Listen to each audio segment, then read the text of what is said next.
தன் குடும்பத்துக்காக உழைக்கிறதும் அந்த உழைச்சு கொண்டு வர பணத்தை குடும்பத்துக்காகவே செலவு பண்றதுமே இந்த உத்திரம் தான். உத்திரம் ஊரை காக்கும், உத்திரம் வீட்டையும் காக்கும்.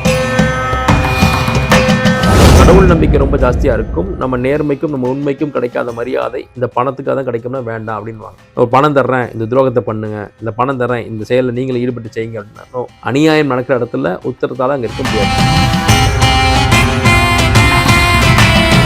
இத்தனை பேருக்கு ஒரு உதவி செஞ்சிருக்கோமே, அந்த உதவிக்கு என்ன பலன் அப்படிங்கிற அந்த ஆதங்கம் இருக்கும். ஆனா ஒரு விஷயத்தை நீங்க புரிஞ்சுக்கணும், நீங்க சூரியனுடைய அமைப்புல இருக்கிறீங்க, புதனுடைய அமைப்புல இருக்கிறீங்க. அப்ப நீங்க மற்றவர்களுக்கு நீங்க ஒரு வழிகாட்டக்கூடிய ஒரு குருவாக, ஒரு ஆசானாக, ஒரு தலைவனாக தான் நீங்க இருக்க முடியுமே தவிர.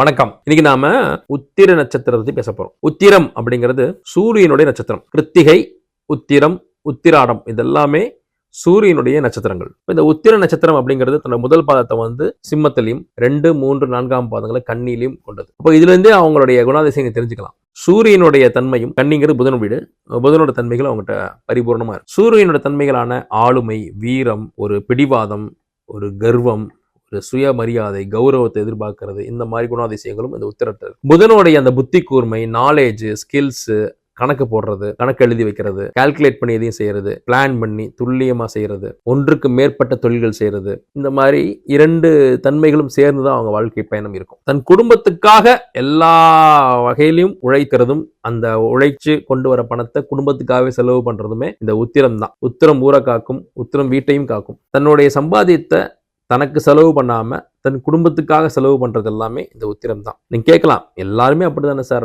மோஸ்ட்லி சம்பாத்தியம் பண்றோம்னா அது குடும்பத்துக்கு தானே கொடுப்போம் அப்படிங்கிறப்ப இவங்களுக்கு மேக்சிமம் குடும்பத்துக்கு கொடுக்கக்கூடிய அந்த தன்மை இருக்கும். ஆனா ஒரே ஒரு விஷயம் என்னன்னா, இவங்க கிட்ட தன்னுடைய தியாகத்துக்கான அந்த வெகுமதியை எதிர்பார்ப்பாங்க.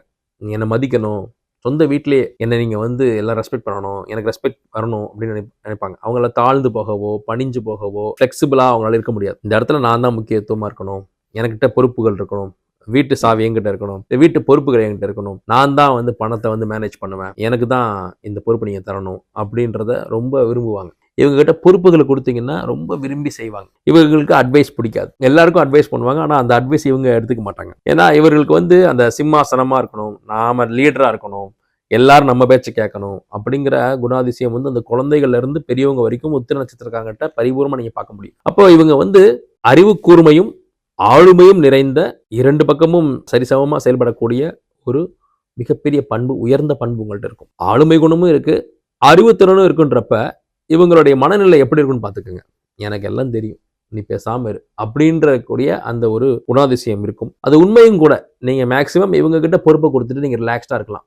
இவங்க சொல்றதை கேட்டு நீங்க செயல்படலாம். இவங்க கிட்ட செல்ஃபிஷ்னஸ் இருக்காது. ஏன்னா அதுதான் அந்த ஆளுமையோட பண்பே. ரொம்ப சில்லறத்தனமா அவங்களால செயல்படவே முடியாது. அப்படி கம்பீரமா தான் இருப்பாங்க, என்ன வேணும் அப்படிதான் இருப்பாங்க, உண்மைதான் பேசுவாங்க. சிவன் புள்ள மாதிரி இவங்க. சிவன் புள்ளே தான் சூரியனுடைய இடத்துல அவங்க இருக்கிறாங்கன்றப்போ, சூரியனோட நட்சத்திரங்கிறப்போ ஒரு சூரிய நட்சத்திரம் என்ன உண்மைதான் பேசும். அவங்களால மறைச்சு பேச முடியாது, ஒளிச்சு பேச முடியாது. தனக்கு தேவையானதை கம்பீரமா தான் கேட்டு வாங்கும். அப்படி இல்லையா, நீங்க சகல மரியாதை கொடுத்ததெல்லாம் போடா அப்படின்னு போயிட்டே இருக்கும். பணத்தை கொடுத்து அவங்களை நீங்க விலைக்கு வாங்க முடியாது, பணத்தை காட்டி நீங்க அவங்களை செய்ய வைக்க முடியாது. அவங்களுக்கு பிடிச்சிருந்தா செய்வாங்கன்னா செய்ய மாட்டாங்க. நீங்க உத்திர நட்சத்திரமா இருக்கிறீங்கன்னா இதுதான். ஏன்னா கடவுள் நம்பிக்கை ரொம்ப ஜாஸ்தியா இருக்கும். நம்ம நேர்மைக்கும் நம்ம உண்மைக்கும் கிடைக்காத மரியாதை இந்த பணத்துக்காக தான் கிடைக்கும்னா வேண்டாம் அப்படின்வாங்க. ஒரு பணம் தர்றேன், இந்த துரோகத்தை பண்ணுங்க, இந்த பணம் தர்றேன், இந்த செயலில் நீங்களும் ஈடுபட்டு செய்யுங்க அப்படின்னா அநியாயம் நடக்கிற இடத்துல உத்திரத்தால அங்க இருக்க முடியாது. தட்டி கேட்டுரும், அடிச்சிரும் நேரா, எப்படி நீ செய்ய போச்சு அப்படின்னு. உத்திரம் கடவுளுக்கும் மனசாட்சிக்கும் மட்டும்தான் பயப்படும். அதே போல எந்த ஒரு விஷயத்திலும் கணக்கு எழுதி வைக்கிறது, கணக்கு போட்டு வைக்கிறது, ஒரு விஷயத்துல இறங்குறதுக்கு முன்னாடி இதுக்கு இவ்வளவு செலவாகும், இதுக்கு இவ்வளவு நேரம் ஆகும் அப்படிங்கறத கால்குலேட் பண்ணி அதுக்கப்புறம் தான் அந்த விஷயத்தை செய்ய ஆரம்பிப்பாங்க. உத்திர நட்சத்திரம் எடுத்தோம் கவுத்தோன்னு செய்ய மாட்டாங்க. அப்படியா செய்வோம் அப்படின்னு சொல்லிட்டு அவங்க அதுக்கு என்ன பூர்வாங்க வேலைகளோ அதை எல்லாத்தையும் செஞ்சுட்டு முழு பலத்தோட தான் ஒரு விஷயத்துல இறங்குவாங்க. அதை செஞ்சு சக்சஸ் ஆகிடுவாங்க. உடனடியா அவங்க செயல்பட மாட்டாங்க. எல்லாத்தையும் யோசிச்சு நிதானமா தான் அதுல ஒரு விஷயத்தை இறங்கி அதுல கண்டிப்பா சக்சஸும் அடைவார்கள். இவர்களுக்கு சில நேரங்கள்ல முதல் முயற்சியில வெற்றி கிடைக்காது, அடுத்தடுத்த முயற்சிகள்ல வெற்றி கிடைக்கும். ஒன்றுக்கு மேற்பட்ட தொழில்கள் அவங்களுக்கு அமையும். அதை செஞ்சு அவங்க நிறைய சம்பாதிக்கக்கூடிய சூழல் ஏற்படும். அப்ப இவங்களுக்கு உழைப்பு ரொம்ப ரொம்ப முக்கியமான ஒரு காரகமா இருக்கும். உத்திரம் போல் உழைக்க முடியாது. ஊர் எல்லையில இடம் வாங்குறது, ஊரை தாண்டி வீடு வாங்குறது, ஊர் எல்லையில வந்து ப்ராப்பர்ட்டி அமைச்சுக்கிறது எல்லாமே இந்த உத்திர நட்சத்திரம் தான். பயணம் பயங்கரமா பண்ணுவாங்க. உள்ளூர்ல இருக்க கோயிலுக்கு போறதை விட வெளியூர், வெளிநாடு, வெளி மாநிலங்கள் இருக்க கோயில் கூட வந்து ரொம்ப பிரியப்பட்டு போவாங்க. காசிக்கு போகணுன்றது, இல்ல திருப்பதிக்கு போகணுன்றது. அவங்க ஊர் வந்து தமிழ்நாட்டுல ஏதாவது ஒரு சின்ன சிற்றூர்ல இருப்பாங்க.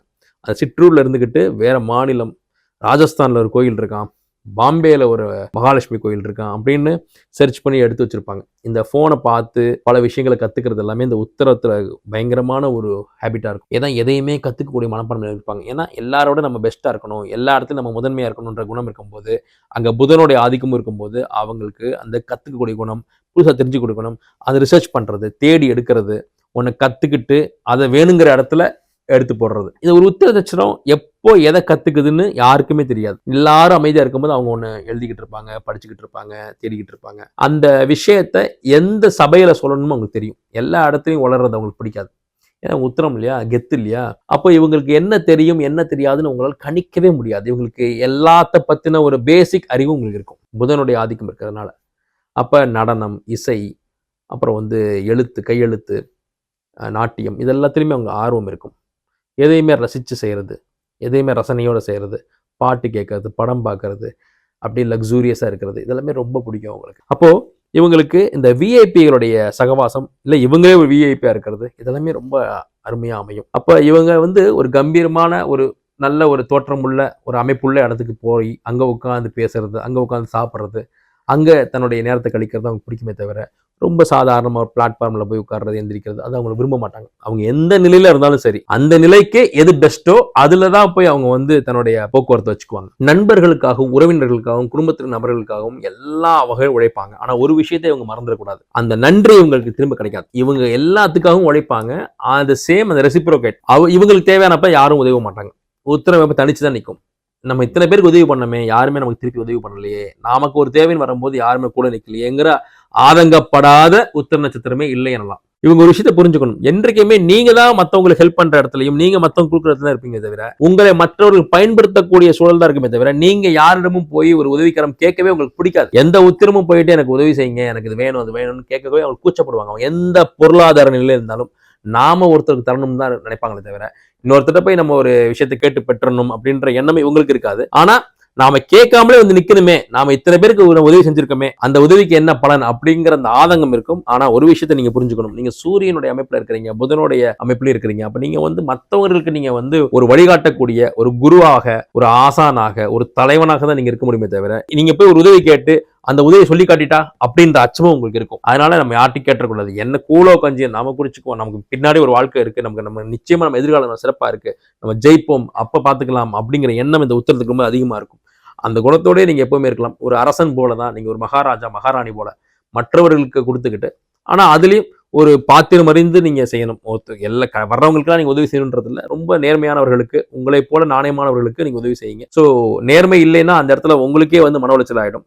நீங்க செய்யற உதவி சரியான நபர்களுக்கு போய் சேருதான்றத பார்த்து கவனமா செய்யுங்க. ஏன்னா உதவின்னு வந்துட்டா உத்திரம் வந்து வள்ளலாக மாறிவிடும். அப்ப ஒரு தகுதியற்றவர்களுக்கு நீங்க உங்க உதவி போய் சேர்ந்துடக்கூடாது. உங்க உதவிங்கிறது ஒரு சிவனோட உதவி மாதிரி. சிவன் வந்து தகுதி பார்த்து தான் அந்த உதவியை செய்யணும்.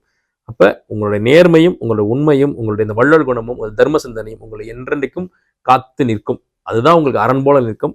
மற்றொரு உதவி வேண்டாம், நீங்கள் செய்த உதவியே உங்களுக்கு அரணாக நிற்கும். ஸோ கண்டிப்பா அந்த சிவன் அருளால நீங்க எப்போதும் நல்லா இருப்பீங்க. அப்ப இவங்களுக்கு சங்கர நாராயணர் கோயில், தென்காசியில சங்கரன் கோயில், சங்கரன் கோயில் பக்கத்துல சங்கர நாராயணர் கோயிலுக்கு ஒரு ஞாயிற்றுக்கிழமையோ புதன்கிழமையோ போய் அங்க கோமதி அம்மா வந்து உடனுடைய தெய்வமா இருப்பாங்க, அங்க போய் வழிபட்டு வர்றது உங்களுக்கு மிகப்பெரிய வெற்றியை கொடுக்கும். அப்போ சிவன் வழிபாடும் பெருமாள் வழிபாடும் இவர்களுக்கு எப்போதும் நல்ல பலன்களை கொடுக்கும். நல்ல அறிவுபூர்வமா, ரொம்ப ஆளுமைத்தனத்தோட தன்னோட வாழ்க்கையை கடவுள் பக்தியும் சேர்த்து அவங்க வந்து பயணிக்கும் போது நிச்சயமா அவங்க எடுத்த எல்லா விஷயத்திலும் வெற்றி பெற்று கடவுளோட நீடித்து சிறப்பாக வாழ முடியும்.